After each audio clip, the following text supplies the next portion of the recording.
안녕하세요. 시골에 귀농 귀촌 꿈꾸는 분들이 많이 계신데요. 농막을 그동안 설치를 해서 사용을 했는데 이제 농막이 이렇게 싹 다 바뀝니다. 오늘 이 내용 매우 중요한 내용인데요.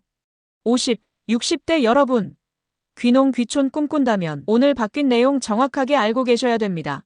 궁금하신 분들은 영상 끝까지 함께 해주세요. 바로 시작하겠습니다. 이렇게 은퇴할 연령쯤 되면 귀농 귀촌을 꿈꾸시는 분이 많은데요. 귀농 귀촌할 때 땅도 있어야 되지만 바로 이게 있어야 되죠. 예, 맞습니다.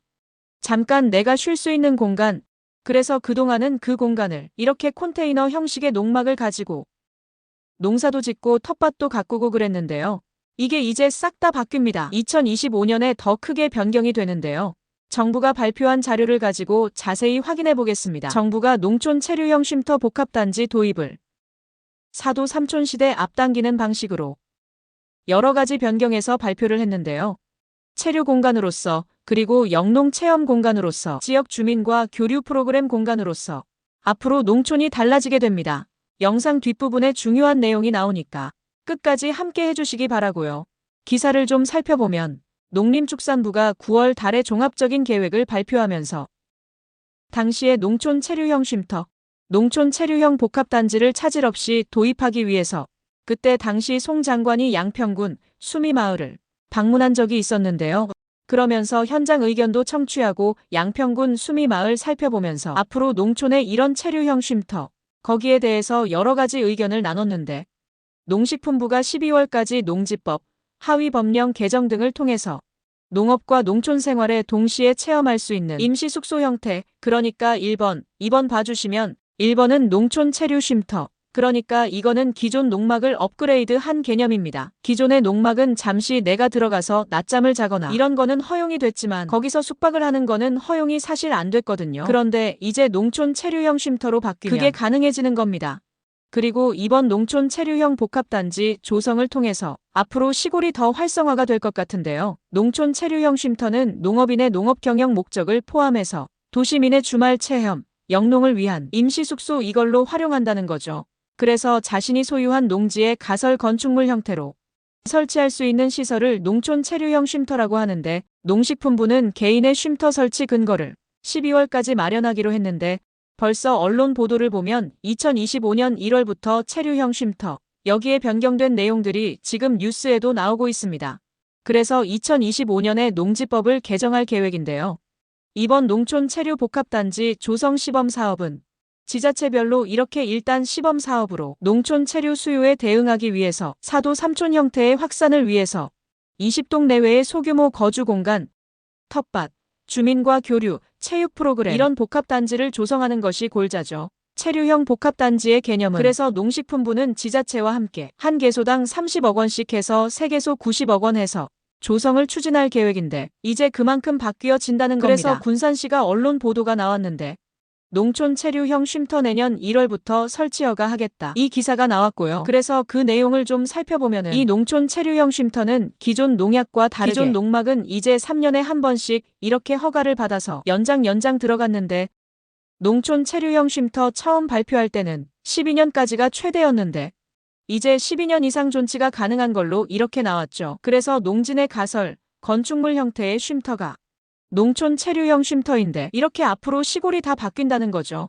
그래서 이 구체적인 걸 좀 살펴보면 이 농촌 체류형 쉼터 시설 규모는 그동안 농막이 20평방 제곱미터 이하, 그러니까 6평 정도의 규모였고 이 체류 쉼터는 33평방 제곱미터 이하, 그러니까 10평인 거죠. 6평에서 10평 4평이 더 늘어난 겁니다.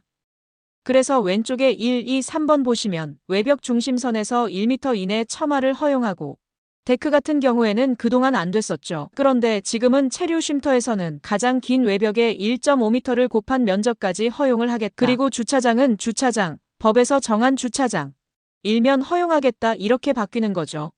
그리고 영농 의무 같은 경우에는 쉼터와 부속시설 데크, 정화조, 합산, 면적의 2배 면적을 영농활동 의무화가 있고 영농은 쉼터와 부속시설을 제외한 농지, 영농활동 의무가 있다. 그러니까 한마디로 텃밭을 가꿔야 된다는 얘기죠. 그리고 제한지역은 붕괴 위험지역 등에는 설치가 제한될 수 있다. 이건 참고해 주시면 되고 쉼터로 전환 가능한 농막 이게 뭐냐 하면 기존의 1, 2, 3번 보시면 기존 농막 중에서 농촌 체류형 쉼터 입지 기준을 충족하고 또 면적 기준의 10평 이하에 부합하고 쉼터 설치 신고 농지대장에 등재할 경우에는 전환기간 3년 내 쉼터로 신고 시 기존 농막을 양성화한다는 얘기입니다. 이게 크게 바뀌는 부분이죠. 그래서 농막 제도가 우측에 보시면 연면적 20평방 제곱미터 이하. 그런데 앞으로 기존 농막도 데크 정화조가 별도로 있어야 되고 주차장 일면 설치가 허용이 되고 농지대장에 등재 의무화 이렇게 바뀐다는 거죠. 그래서 유예기간 3년 안에 이렇게 해야 되는데 이후에는 불법 농막 처분이 된다는 겁니다. 그래서 이 부분을 잘 체크를 하셔서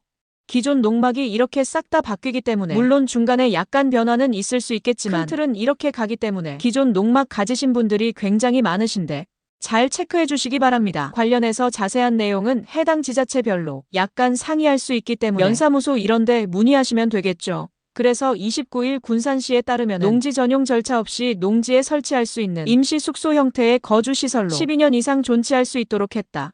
이거는 큰 뼈대는 대동소이한 거죠. 지자체별로. 그리고 본인 소유 농지에서 본인 사용을 원칙으로 한 필지, 정화조 주차장 이런 부속시설을 제한, 연면적 10평 내외로 허용을 한다는 겁니다. 그래서 바뀐 내용을 잘 숙지하고 계셔서 기존 농막 사용하시는 분도 3년 내에 체류형 쉼터로 신고를 하거나 그렇게 요건을 맞추거나 아니면은 불법 농막으로 폐지가 될 수도 있다는 거죠. 이 부분은 잘 체크를 해주시기 바라겠습니다. 아마 개인적인 의견이지만 기존 농막 사용하신 분들 웬만큼 조금 신경 쓰시면 체류형으로 다 전환이 가능할 거라 생각이 됩니다. 그래서 중간에 보시면 이렇게 설치할 수 있는 농지는 면도, 이도, 농도, 소방차, 응급차 등이 통행이 가능한 현황도로에 인접해야 된다 이런 요건이 있고 안전을 위해서 소화기, 단독경보감지기, 주택용 소방시설 설치도 의무사항에 들어간다. 이 정도는 그렇게 어려운 내용이 아니니까요. 그리고 기존 농막이 쉼터 설치 조건에 맞으면 일정 기간 내 소유자 신고 절차를 통해서 쉼터로 전환을 허용해서 불법 농막들, 그동안 불법 농막들이 좀 있었죠. 이거를 사실상 양성화하는 방안을 시행하기로 했고 그리고 하단에 보시면 쉼터와 농막은 농지에 설치하는 가설 건축물이기 때문에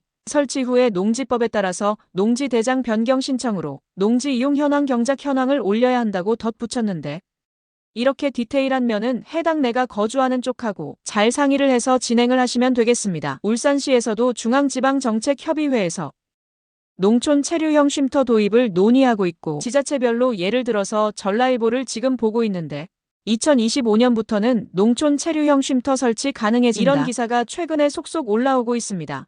기존 농막 가지신 분들 잘 업데이트를 해주시고요. 정리를 해보겠습니다. 농촌 체류형 쉼터는 10평, 33평방 제곱미터 이하까지 설치가 가능하고 데크 정화조, 처마 면적은 별도 허용하고 주차장 일면도 허용하겠다. 그리고 본인 사용을 원칙으로 개인 소유 농지에 설치하는 것, 그리고 지자체 소유 농지의 단지 조성 후 임대, 특정 구역을 지정해서 개인이 설치할 수 있도록 허용할 계획이다. 이렇게 나눠지는 거고 창고형 농막 기존의 20평방 제곱미터 6평 내외 사용하셨던 분들은 이제 앞으로 10평까지 체류형 쉼터를 농지 전용 없이 농지에 설치 가능한 걸로 바뀌면서 그동안 기존 농막에서는 임시 거주가 불과했는데 이제 농촌 체류형 쉼터로 변경하면 임시 거주를 허용하겠다 이렇게 바뀌는 거죠. 아주 크게 바뀌는 겁니다. 그리고 가설 건축물 형태의 비주택은 양도세, 종부세 면제 등 세제 혜택도 받을 수 있기 때문에 굉장히 좋아지는 거죠. 그럼 기존 농막이 있는 분은 어떻게 해야 되냐? 별도 농막 신고 의무가 없음, 현황 등 관리 미흡, 불법 농막 증가 이게 기존의 농막의 문제점이었죠. 그런데 이제 농촌 체류형 쉼터로 설치 신고 신설과 농지대장 등재가 의무화가 되는 겁니다. 그래서 3년 내 요건을 갖춰야 된다는 거죠. 그리고 소화기 등 재해 위험 안전 기준을 강화해야 된다. 그렇게 되면 허가를 기존 농막 사용하시는 분도 받을 수 있다. 이렇게 바뀌는 겁니다. 그래서 정부는 이를 통해서 기존 불법 농막이 활성화가 되고 양성화되고 도심에는 농촌 체험 기회 확대 그리고 생활할 때 불편함이 없도록 또 이를 통해서 농촌 소멸에 대응할 수 있게 이렇게 바뀌는 겁니다. 잘 체크해 주시고요. 농촌 체류형 복합단지 조성은 앞으로 지자체별로 이런 게 많이 생길 것 같은데 사업 대상은 농어촌 지역 139개의 시군이 대상이고 사업 기간은 3년인데 사도 삼촌 라이프에 맞게 농촌 생활 인구, 관계, 인구 유입 촉진을 위해서 이 체류형 복합단지를 조성하는 거를 전국 농어촌 지역 139개 시군에서 추진한다는 겁니다. 그래서 총 사업비는 90억 원 규모이고 현재는 3개소에 30억씩 가지고 추진을 하겠다. 지금 이렇게 정부가 발표했는데요. 이렇게 농촌 체류형 복합단지도 더 활성화하겠다 이렇게 발표가 된 거죠. 이번 시간에는 농촌 체류형 쉼터와 복합단지 도입. 이걸 통해서 시골이 좀 더 활성화되고 도시민이 농촌으로 귀농 귀촌할 때 더 도움을 받을 수 있는 제도가 진행이 적극적으로 된다는 거를 알려드렸는데, 사실 저도 농막에서 한 5년 정도 해왔었지만 체류형 처음 나왔을 때는 12년만 이거를 다 없애야 된다 이래서 반발이 심했는데, 그것도 이제 12년 이상도 허용이 되는 걸로 바뀌면서 굉장히 좋아진 면이 있습니다. 그래서 이거를 적극 활용해서 기존 농악, 시골에서 텃밭 기꾸셨던 분들 조금이라도 도움이 되셨으면 합니다. 오늘 영상 내용이 조금이라도 도움이 되셨다면 좋아요, 구독, 알림 설정 부탁드리겠습니다. 영상 시청해주셔서 감사합니다. 좋은 하루 되세요.